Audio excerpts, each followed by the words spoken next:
በቀን 1 ሊትር ቡና የጠጣችው ሴት ወዲያው አቅለሸለሻት፣ አስታወቃት። ከዛስ ጥቁር ሽንት ነበር የሸናቸው። ታዲያ እንደኔ ቡና ወዳጅ ለሆናችሁ ወዳጆች ይህን መረጃ ባላደርስ ወንጀል አይሆንብኝ? ቡናን ምንም አይነት ጉዳት ሳያደርስብን ኢንጆይ ማድረግና ምን ምልክት ስናይ መቀነስ እንዳለብን ማወቅ የዛሬው ቪዲዮ ሚሽናችን ነው። ዝግጁ? ከመጠን በላይ ቡና መጠጣት ጭንቀትን ይጨምራል። ካፊን ንቃትን እንደሚጨምር ይታወቃል። ነገር ግን ሁሉም በልኩ ነው እንደሚባለው ከፍ ያለ መጠን ስትወስዱ ወደ ጭንቀትና ተያያዥ ችግሮች ያመራል። በየቀኑ ቡናና ሌሎች ካፊን ያላቸው ነገሮች ስትጠቀሙ ውጤቱ አስደንጋጭ ሊሆን ይችላል። ነገር ግን ችግሮቹን ለማስወገድ መጀመሪያ መለየት ግድ ይላልና ቪዲዮውን እስከ መጨረሻው ተመልከቱት። በቀን ውስጥ ከፍተኛ መጠን ያለው ካፊን መውሰድ በአብዛኞቹ ሰዎች ላይ የመረበሽ፣ የመደንገጥና የመተንፈስ ችግርን ጨምሮ ሌሎች ችግሮችን ያስከትላል ተብሏል። ብዙ ጊዜ የመረበሽ ስሜት እንደሚሰማችሁ ካስተዋላችሁ በቀን ውስጥ የምትጠቀሙት የካፊን ወይም የቡና መጠን ለዚህ መንስኤ ሊሆን ይችላል። ምንም እንኳን መካከለኛ መጠን ያለው ካፊን ንቁነትን ሊጨምር ቢችልም ከፍተኛ መጠን ያለው መውሰድ ግን ወደ ጭንቀት ወይም ብስጭት በማምራት ወደ ከባድ ድባቴ ወይም ዲፕሬሽን ሊያስገባችሁ ይችላል።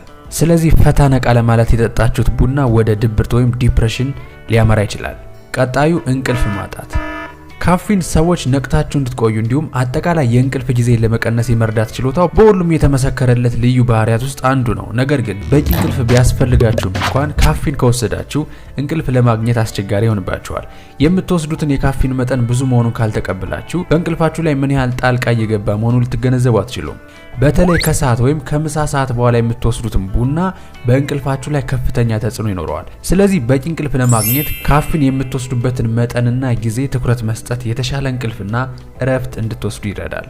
ይሄ ሲባል ብዙ ሰው አረ እንደውም ከራት በኋላ ቡና ጠጥቼ ነው የምተኛው ሊል ይችላል። ልትተኙ ትችላላችሁ። ነገር ግን ደግሞ ቡናው ሳይኖርበት ትተኙ የበለጠ ዲፕ የሆነ እንቅልፍ መተኛት ትችላላችሁ፣ በደንብ ማረፍም ትችላላችሁ ማለት ነው። ቀጣዩ የምግብ መፈጨት ችግርን ይፈጥራል። የበዛ ቡና። ብዙ ሰዎች የጠዋት ቡና አንጀታቸውን በደንብ እንዲንቀሳቀስ እንደሚረዳ ያምናሉ። ቡና ጋስትሪን እንዲለቀቅ ምክንያት ስለሚሆን የአንጀት እንቅስቃሴን ያፋጥናል። ቡና ወይም ሌሎች ካፊን የሚገኙባቸው መጠጦችና ምግቦች በከፍተኛ መጠን መጠቀም ግን በተቃራኒው መቆጣጠር የማትችሉት ተቅማጥ ሊያመጣ ይችላል።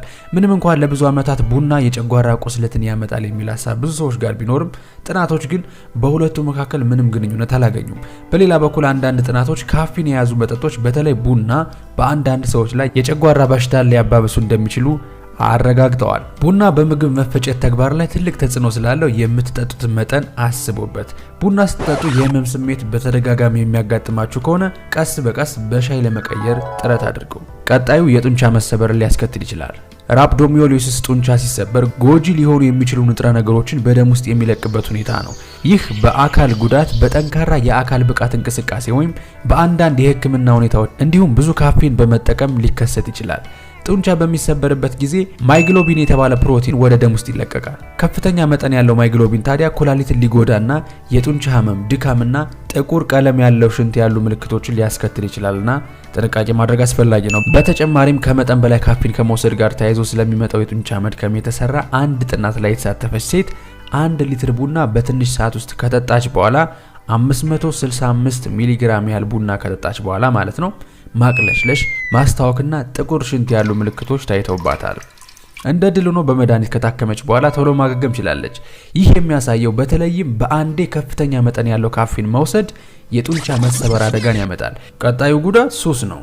ምንም እንኳን ካፊን የጤና ጠቀሜታዎች ቢኖሩትም ሱስ እንደሚሆን ግን መካድ አይቻልም። ካፊን በተለይም በከፍተኛ መጠን መጠቀም ወደ ስነ ልቦናዊና አካላዊ ጥገኝነት ሊያመራ ይችላል። ቡናን በየቀኑ የሚጠቀሙ ሰዎች በሚያቆሙበት ጊዜ የራስ ምታት፣ የድካም ስሜትና ሌሎችም የህመም ስሜቶችን ያስተናግዳሉ። ምንም እንኳን ካፊን እውነተኛ ሱስን የሚያመጣ ባይመስልም ብዙ ቡና ወይም ሌሎች ካፊን ያላቸው መጠጦች በየቀኑ ከጠጣችሁ ቀስ በቀስ ጥገኛ እንደምትሆኑ ምንም ጥርጥር የለውም። ቀጣዩ ከፍተኛ የደም ግፊትን ያስከትላል። በአጠቃላይ ካፊን በአብዛኞቹ ሰዎች የልብ በሽታ ወይም የደም መፍሰስ አደጋ ሊያመጣ እንደሚችል ተረጋግጧል። ካፊን በነርቭ ስርዓት ላይ ባለው ማነቃቃት ምክንያት የደም ግፊትን እንደሚያሳድግ በተለያዩ ጥናቶች ተረጋግጧል። ከፍ ያለ የደም ግፊት ደም የሚያስወግዱ ቧንቧዎችን በጊዜ ሂደት ሊጎዳ ስለሚችል ወደ ልብና አእምሮ የሚደረግ የደም ዝውውርን ስለሚገድብ ለልብ ድካምና ስትሮክ ያጋልጠናል ማለት ነው። በተለይም እድሜያችን እየገፋ በሄደ ጊዜ ካፊን በደም ግፊት ላይ ያለው ተጽዕኖ ጊዜያዊ ቢሆንም ካፊን መጠቀምን ባለመዱ ሰዎች ላይ ግን በጣም ጠንካራ ተጽዕኖ አለው። ከፍተኛ የካፊን መጠን ጤናማ ሰዎች የአካል ብቃት እንቅስቃሴ በሚያደርጉበት ወቅት ከፍ ያለ የደም ግፊት እንዲኖራቸው ማድረጉም ለነገሩ ትኩረት እንድታደርጉበት ትልቅ ምክንያት ይሆናል። ቀጣዩ ፈጣን የልብ ምት እንዲኖረን ያደርጋል። ከፍተኛ ቡና ልባችሁ በፍጥነት እንዲመታ ሊያደርግ ይችላል። እንዲሁም በጣም ከፍተኛ መጠን ያለው ካፊንን የያዙ ኢነርጂ መጠጦችን በምትወስዱበት ጊዜ የልብ ምት እንዲለወጥ ያደርጋል። ይህም እንደ የልብ ምት፣ የደረት ህመም፣ ማዞር ወይም እንደ ትንፋሽ ማጠር ያሉ ምልክቶችን ማየት ትጀምራላችሁ። እዚህ ላይ ሁሌም ማስተዋል ያለባችሁ ካፊን የያዙ መጠጦችን ከጠጣችሁ በኋላ በልብ ምታችሁ ላይ ማንኛውንም ለውጦች ካስተዋላችሁ መጠኑን መቀነስ እንዳለባችሁ ቀይ መብራት እያሳያችሁ ነው። አሁን ስንት ስኒ ቡና ነው የሚመከረው ምናምን የሚለውን ለማውራት እንደየእድሜያችንና እንደየፊዚካል አፒራንሳችን ስለሚለያይ ነው። ስለዚህ ራሳችን ላይ የምናየውን ለውጥ እያየን ውሳኔዎችን እንወስናለን ማለት ነው። ቀጣዩ ድካም ነው። ካፊን የያዙ መጠጦች የኃይል መጠን እንደሚጨምሩ ይታወቃል። ይሁን እንጂ ካፊን ከቁጥጥራችሁ ከወጣ ወደ ድካም በማምራት ተቃራኒ ውጤት ሊያመጣ ይችላል። ቅድም እንዳልነው ለመነቃቃት የምንጠጣው ቡና ወደ ድካም ያመራናል። ካፊን ያላቸው የኃይል መጠጦች ንቃትና ጥሩ ስሜትን ቢሰጡም ግን ብዙውን ጊዜ በማግስቱ የበለጠ ድካምና መሰላቸት ላይ እንድንወድቅ ያደርጋሉ። የካፊን ጥቅሞችን በትክክል ለማግኘትና ድካምን ለማስወገድ በመጠኑ ካፊንን መጠቀምን ተለማመዱ። ቀጣዩ አብዝቶ ቡናን የመጠቀም ጉዳቶች በተደጋጋሚ መሽናት ነው። ቀላል ሊመስል ይችላል፣ ግን የሽንት መጨመር በሽንት ፊኛ ላይ ባለ ውህድ አነቃቂ ተጽዕኖ ምክንያት ካፊን በከፍተኛ መጠን የመውሰድ የተለመደ የጎንዮሽ ጉዳት ነው። ከሁል ጊዜ የበለጠ ቡና ወይም ሻይ ስትጠጡ ብዙ ጊዜ ሽንታችሁ እንደሚመጣ አስተውላችሁ ይሆናል። በተለይም በእድሜ የገፉና የኩላሊት ህመም ባላቸው ላይ ችግሩ ወደ ሽንት አለመቆጣጠር ከፍ ሊል ይችላልና ትኩረት መስጠት አስፈላጊ ነው። ብዙ ካፊን ያላቸው መጠጦች ጠጥታችሁ ከተለመደው በተለየ በተደጋጋሚ ሽንታችሁ እንደመጣ ከተሰማችሁ የምትወስዱትን የካፊን መጠን ለመቀነስ ጊዜው አሁን ነው ማለት ነው። መጠነኛ ካፊን መጠቀም ለብዙ ሰዎች አስደናቂ የጤና ጥቅሞችን ይሰጣል። ብሩህና ደስ የሚል ቀን ለማሳለፍ በየቀኑ በተደጋጋሚ የምንወስደው የካፊን መጠን ከቁጥጥር ውጭ ሆኖ የዕለት ከዕለት ኑሮ ነው የሚረብሹ ከዛም ከፍ ሲል በአካላዊና አእምሯዊ ጤናችን ላይ ከፍተኛ ችግር እንደሚያመጣ ተመልክተናል። መፍትሄውስ እያላችሁ ይሆናል። የካፊን አጠቃቀምን ለመቀነስ ወይም ለማቆም በየቀኑ ብዙ ውሃ መጠጣት አስፈላጊ ነው። ምክንያቱም በአንዴ ማቆም አይቻልማ።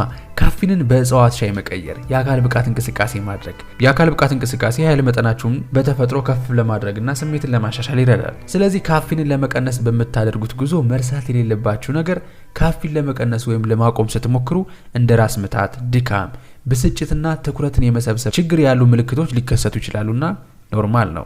ምክንያቱም የትኛውም አይነት ለውጥ ዋጋ ሳትከፍሉ ሊመጣ አይችልም። እነዚህ ምልክቶች ጊዜያዊ ስለሆኑ ሰውነታችሁ መስተካከል ከጀመረ በኋላ እስከ 1 ሳምንት ውስጥ መጥፋት ይጀምራል።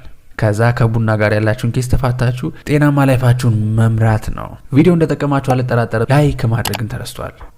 ድጋሚ እንድንገናኝ ኢትዮ ትሩዝን ሰብስክራይብ ባረጋ ይረሳ። በቀጣይ በተሻለ ቪዲዮ እስከምንገናኝ ሰላማችሁ ብዝት ይበልልኝ። ቸር ቆዩልኝ።